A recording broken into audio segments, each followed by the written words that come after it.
കാത്തിരിക്കുകയായിരുന്നു. പലരുടെയും കണ്ണുകൾ നറാച്ചിയുടെ മേൽ പതിഞ്ഞു. അവർ KGF കൈയടക്കാൻ കാത്തിരിക്കുകയും അവരത് തിരിച്ചു പിടിക്കാൻ നോക്കുകയായിരുന്നു. പക്ഷെ ആരും മനസ്സിലാക്കിയില്ല മറ്റൊരാളുടെ കാൽപാദം അതിൽ പതിഞ്ഞു കഴിഞ്ഞെന്ന്. Powerful people comes from powerful places. ഗരുഡനെ കണ്ടപ്പോൾ റോക്കിക്ക് മനസ്സിലായി, here is a man who comes from that powerful place.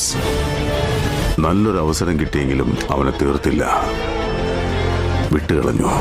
KGFനെ നേടാൻ അവനൊരു സൈന്യത്തെ ആവശ്യമുണ്ടായിരുന്നു. നിന്റെ പുറകിൽ 1000 പേരുണ്ടെന്നുള്ള ധൈര്യം നിനക്കുണ്ടെങ്കിൽ നിനക്ക് ഒരു യുദ്ധം ജയിക്കാനാവും. എന്നാൽ നീ മുന്നിൽ നിൽക്കുന്നു എന്ന ധൈര്യം പുറകിൽ നിൽക്കുന്ന 1000 പേർക്കുണ്ടായാൽ ഈ ലോകം നീ കീഴടക്കും. ഇതാണ് ആദ്യത്തെ അധ്യായം. കഥ I am enforcing the army and signing a